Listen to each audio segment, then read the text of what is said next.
On August 2nd, 2020, a speedrunner named Brooke posted this tweet asking speedrunners to select a pill of their choice. Ever since she posted that video, I haven't been able to get it out of my dang head, so I decided the next best thing to do would be to talk about it in a video.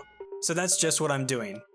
In this video, I will be taking each of these pills in the photo and analyzing them in the following ways. Some of the pills in this list have some effects that are a little bit open to interpretation, so I want to give you guys my interpretation before I analyze them. Also, we're going to look at the pros and cons of each of the pills. We're also going to look at niche moments where the pill shines, and finally we're going to see how each pill matches up in the piss. Wait a minute!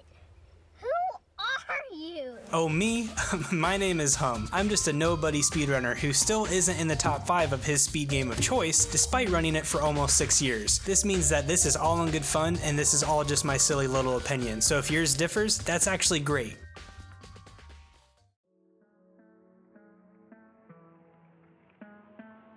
So what is piss?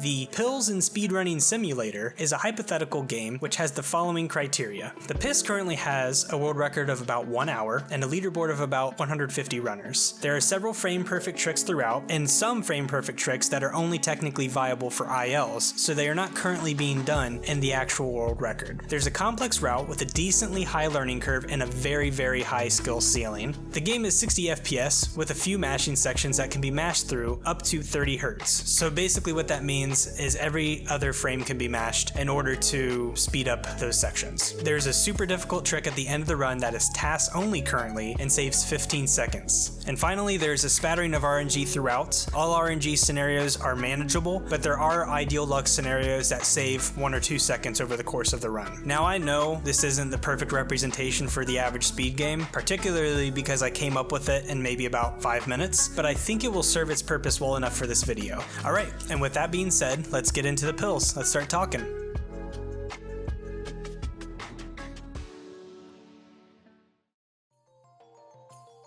Alright, so for the first pill, we have yellow. The literal text for yellow says that every frame perfect trick becomes a 2-frame trick. This includes all of the following: tricks that are included in the run, which are RTA viable, tricks that could be in the run but are not currently viable, and any future tricks that are discovered. So what are some pros of the yellow pill? It increases consistency for difficult strats. It's less necessary to find setups because a 2-frame trick is a little bit more manageable, and it possibly introduces time savers that weren't viable before. So think of something that is currently considered task only or only possible in an individual world run. You could maybe do it in this run. What are some cons? And I might stir some people up here, but there are lots of tricks in a lot of speed games that are called frame perfect just for simplicity's sake, but if you really got to the nitty gritty of it, that trick is maybe 2 frames or 3 frames, so maybe you wouldn't get that much benefit. And the other big issue with this pill is that there's a limited benefit and it only specifically applies to those sections throughout the run that are actually frame perfect. For everything else, you're just reliant on the skill that you currently have. So where are the niche moments where this pill shines? Well, you're looking for the games that have a lot of frame perfect tricks. If there's a lot of them throughout the run, this might give you the little bit of edge to make this run a little bit easier. But how does this pill match up in the piss? Well, it makes currently existing frame perfect tricks in the run a bit easier. Sure, you'll have more consistency with those sections of the run, and it also has the potential of bringing in some of those time savers that were considered IL only, because now that they're 2-frame tricks, maybe some people will decide throwing them in their actual run instead of just doing them for ILs. The biggest issue with this pill is that it doesn't improve performance in the run overall, and that lowers its ranking within the pills. Next up we have green, which has the literal text, can be best in the world at any game as long as it has less than 5 runners. There's not really too much to interpret here, but for the sake of going into it, if a game has less than 5 runners, you can have world record. I've also decided that this means if at some point the game gets more than 5 runners, you will not be guaranteed that you can keep up with world record. Well, the ability to show your skills in an infinite amount of games as long as they have less than 5 runners is basically the big pro of this pill. So what about the cons? Well, lots of runs have more runners than this unless they're very obscure, and if they're that obscure, it's very likely that you don't actually need this pill in order to have world record in that game. For the most part, if you find a run that has 4 runners, you're probably going to be able to stomp over them unless it's like 1 or 2 people that have really tried hard and nobody noticed how much effort they put into that speed game. But for the most part, if a run has that few runners, it's probably a pretty untapped market. So what are some niche moments for this guy? Well, the person that might want to actually use this pill is somebody that likes to just pick up a bunch of different games, strike while the iron is hot, get an insane world record in a game before it picks up steam, and then maybe see if you can just top that forever. I don't really know if we would consider it in that way. Like, if the run has less than 5 runners, are you able to just dominate it to the point where once it does have more than 5 runners, can people actually catch up to you? If that's not the case, you could go through a ton of games, get these insane times that nobody would ever be able to replicate, and then you're good. Even if some run gets 100 runners, maybe you never have to lose that world record. And how does this pill match up in the piss? Well, the piss has 150 runners, so you're basically fucked if you take this pill. Next up is the blue pill, and this is one that actually gets a lot more attention than I really think it should, so I might stir some people up with this one. The literal text says that you always have time, IRL, to do runs as much as you want. This means that you will be granted an infinite amount of time to do runs of games. This doesn't include practice, learning, labbing, or casual play. I would classify a run as playing the game with the purpose of speedrunning it. So you can't just throw a timer up and play through a game casually. I know in some technical terms that would be considered a speedrun, but for the purposes of this video, we're not going to consider that a speedrun. So what are the pros of this pill? Time is no longer a concern. So if you want to grind out runs in a category for a super long time, you can do that without affecting your normal life. What are cons? This is limited to runs, so you can't apply this to practice, which is arguably more important for improving. And now the limiting factor is actually your physical and mental well-being, because while you have unlimited time, this doesn't affect how tired you might be, how hungry you might be, how mentally broken down you might be after doing runs for hours and hours. That's the kind of stuff that will actually cause this pill to lose its efficacy. This pill I would really recommend for somebody that does a lot of longer speedruns or marathon speedruns where you're doing a bunch of different games. So I'm thinking of stuff like the 602, long RPGs, the Sprash Fecta, for example. These runs that are 12 plus hours long. This pill's really going to help you out because you can actually spend time to do those runs without having to plan out your entire day around them. Well, how does this pill match up in the piss? And I think this is where I might lose some people. I feel like most of the time people do have the time necessary to improve already. They just utilize that time poorly. I think that instead of using this pill, you might be better set picking a different one, managing your time a little bit better, and putting effort towards practice instead of doing a bunch of runs, and you'll be more likely to improve faster instead of just grinding out runs until you fall asleep. As a result, I think this is a very misleading pill that actually is not as good as people might think it is. Next up, we have a bit of a different one. It's the orange pill, and its literal text says, always play at physical peak, unaffected by sleep, hunger, etc. And how I choose to interpret this is any outside physical limitations that might affect your play will no longer influence your skill. Mental limitations are not included, so based on this literal text, that would not include things like mental burnout or lack of focus. So that's going to be very important when we go into analyzing this pill to see how useful it actually is. So what are the pros? Well, the concerns for repetitive injury are non-existent, which is very, very important. I think there are a lot of speedrunners that go on a huge grind for a PB or world record, and then they come out with some sort of wrist injury or thumb injury or something that prevents them from playing at the top of their level, and even outside of that, it prevents them from doing certain things in their daily life. Carpal tunnel is a bitch, and if you can prevent that, that really goes very far. And obviously, you're no longer concerned about tiredness or hunger affecting your run, so if that is something that happens a lot for you, maybe this pill actually has some benefit there as well. I think the biggest con of this pill is that it actually doesn't affect mental limitations, which I would think are actually more difficult to manage and arguably more important for improving as a speedrunner. Mental burnout is one of those things in speedrunning that really leads people to having a bad day of streaming or leads them to having to take a long extended break away from a speed game. And since that is not included in this pill, I think that this really negatively affects the benefit of this pill. So what are some niche moments? Long runs similar to the blue pill are actually more manageable in this one as well because you aren't super sleep deprived, so it's another pill that really helps pull you through near the end of those runs. So how does this pill match up in the piss? In a way, this pill encompasses a lot of what the blue pill does, but better. Sure, with the blue pill you have infinite time, but with the orange pill you have more time because you aren't tired or hungry. So both of them do increase the amount of time you have available to you for speedrunning, but the added benefit of the orange pill is that you're always playing at your physical peak, which is something that we can't say about the blue pill. Having infinite time means that your physical limitations are the factor, and I feel like people will realize that that comes up a lot faster than the need for time. This pill pill does suffer because it doesn't help you overcome any mental barriers that might be keeping you from improving or playing at the best of your ability. Next up, we have the red pill. I just want to come out there and say that this is easily my favorite pill, so I might be a little biased on this one, but let's get into it. Its text is, you practice and absorb knowledge 3 times as efficiently. This pill is actually amazing. It's applicable to runners of all skill level and speed game, and it's applicable to the entirety of a speedrun outside of RNG. So what are the cons? Well, its pill strength depends on the user and how they take advantage of it. In the worst case, this pill could be useless if it's completely used poorly, and this doesn't guarantee any immediate results, which some pills do, and I feel like that can skew a lot of people's opinions of this pill. What are some niche moments where this pill shines? Every scenario. Every speedrunner practices, and every speed game needs practice unless it's literally perfect. If you are out there to try and PB or world record in a speedrun, that means you are not as perfect as you possibly can be, and if you're not as perfect as you possibly can be, then that means you need to practice. And if you need to practice, this pill is going to help you out. So it works for every single case. How does this pill match up in the piss? If you're a piss man, you better be using this pill. This one is pissing everywhere. While other pills in this list have some sort of specific effect, it's important to view the red pill as a tool. While it doesn't directly influence anything in the speed game like other pills, it allows the runner to improve more efficiently at a game when used well, and it will increase consistency in every aspect of the run. Practice.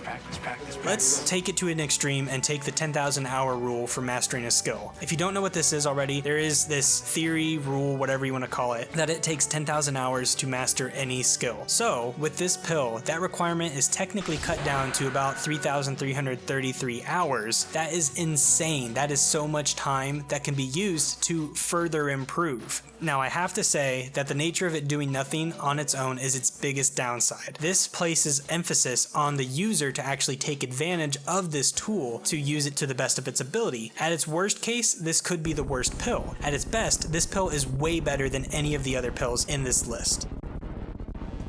Next up, we got the pink pill, which says, become world's fastest masher without any physical side effects. So what I interpret this is we take the person that currently has the world's fastest mashing speed and we make you ever so slightly faster than them. That makes you the world's fastest masher. Just because it says world's fastest masher doesn't mean you can mash at an infinite speed for whatever speed game and whatever limitations the game has. That's a very important factor in this, because I think a lot of people will interpret this as you can just mash infinitely fast. Also, while I don't think it necessarily says this specifically, I will assume that you can maintain this mashing speed for seemingly forever. So what are the pros of this pill? So tricks that require mashing are now trivial. That's pretty insane for some games. There are some tricks throughout a run that mashing becomes very important. I think of the zombie hover in Wind Waker, or stuff like quick kills in Mega Man 2. And these tricks are super important to have fast and consistent mashing speeds because you'll get the most benefit at the fastest speed that others can't. And I guess it's, I don't know, a neat party trick. So what are the cons of this pill? Well, the scope is severely limited to a single speedrunning skill. There is so many different things in speedrunning that have to come together in order to have a perfect speedrun, and mashing is just a single aspect of some runs in some categories. Some categories don't even have any mashing at all. It also doesn't help improve any other skills needed in runs, so the scope is so limited that its usefulness really falls quite a bit as a result. So what are some niche moments where this pill really shines? Games that have a large amount of mashing that don't have a mashing cap are really going to benefit from this. Also, you could always consider games that have a lot of mashing that become painful after a while. Maybe a game that has a lot of dialogue or a lot of tricks that you have to repeat throughout the run. If it gets repetitive to the point where it becomes painful, this pill might actually help you out in that case. Well, the piss has a few mashing sections, and since it runs at 60 FPS and there's no cap on mashing for these sections until 30 Hz, which would be considered every other frame, this means this pill actually does have some use in a couple cases. Assuming this pill would even allow you to reach that 30 Hz speed, there are only a few sections that would actually benefit from this pill. Outside of maybe a few sections throughout the run that might be easier to perform because you have that ability to mash without physical limitation, there isn't really too much benefit that you're going to see across the run that's going to be significant enough. You would save time over the average runner or even a good runner, but the thing is you're not going to save enough time for it to matter over the course of the run. Alright, next up we have the gray pill, which says you will always hit the hardest trick in the run first try. So when I interpret this pill, for the sake of boosting it a little bit, I will assume that this means the hardest trick including a task-only strat that could be used in the run. It means that this trick can be done every time, every run, without fail. This also means that if at any point a harder trick comes about that would save time in the run and could be used, it will take the spot of whatever trick currently exists in the spot. So what are some pros of the pill? Well, this possibly introduces a task-only strat into your toolbox that saves time that other people can't utilize, and it also reduces stress when coming up to a difficult section because you know that you will not miss whatever trick is coming up. What are the cons? Well, it only affects a single moment in the run and it doesn't guarantee anything else will go well. This is another case of limited scope, and it makes things seem really good for that single section, but when you spread it across the entirety of the run, now you're just having to worry about the second hardest trick. Also, if a harder trick comes up that will take its spot, even if it saves less time, let's say the hardest trick in a run saves 15 seconds. However, let's say later down the line, somebody finds a new trick within the run that saves 10 seconds and is way harder than the current trick. Well, based off of the ruling of this, that would mean this new trick is going to take the slot, and now you're only saving 10 seconds, and maybe that old 15-second trick is no longer possible because it's too difficult for actual runs, but there's already a harder trick in the run. So what are some niche moments where this pill really shines? Well, I think the big obvious one is maybe a run that has a huge time save that is only a task-only trick, and maybe it is considered the hardest trick in the run. You could take this pill, implement it, and now you have a, I don't know, minute lead and nobody else can compete with you. That's pretty insane. Also, another one to consider are short runs that have a really hard trick that basically makes or breaks a world record or PB. How does this pill match up in the piss? Well, the big power of the gray pill is that you are now able to do a task-only strat at the end of the piss run that saves 15 seconds that no one else is able to do. This is certainly huge, but still leaves you with almost an hour of run to play better than everyone else. There aren't really that many runs that are at the 1 hour mark where a 15-second advantage alone makes you the best, and this pill doesn't guarantee success throughout the run. Now, if you are already a top runner in this game, this has a lot more power because you already have all the other steps there. That 15 seconds is much more valuable to you than somebody that's just picking up the game for the first time or maybe isn't as refined in the rest of the category. Alright, and finally we have the black pill, which says always get perfect RNG. There isn't really too much to interpret here. If RNG exists in the game, you will always get the perfect outcome in any situation where RNG happens. Well, what are the pros of this pill? Well, it's a pretty good one. It completely sets the player up for the best outcome in any situation, and this is an aspect that is usually completely out of player control. In most cases, it's usually just up to the player to manage whatever outcome they're given to the best of their ability, but with this, you always know what's going to happen. So now, you can effectively plan out everything because you know exactly what's going to happen throughout the run. Now, what are the cons? It's fully dependent on the amount of RNG in a game. Some games have none or next to none, and would not benefit in the same way that an RPG might. What are some niche moments? Well, I think it's pretty obvious. If a game is almost entirely RNG, like an RPG game, you're going to benefit immensely, maybe to the point where you can dominate any leaderboard that is like that. And also, another case would be a game where world record could be determined by RNG. I think of games like Mike Tyson's Punch-Out!, which, while it's very, very skill dependent, there are some tricks in the run that are very RNG dependent, and if you don't get those, you are not going to be able to world record. This pill eliminates that aspect and makes that world record much, much more possible for you. And finally, how does the pill match up in the piss? Well, the piss certainly has some RNG throughout the game. However, the run is designed so that almost all scenarios you have are fairly manageable, and only when you reach the top level do these scenarios really matter. Once you're at the top level, these 1 second time losses due to RNG really start revealing themselves, and that's when this pill becomes much more enticing for the piss. Alright, and there you have it. I've spent 45 minutes as of this recording talking. Hopefully it gets cut down more than that.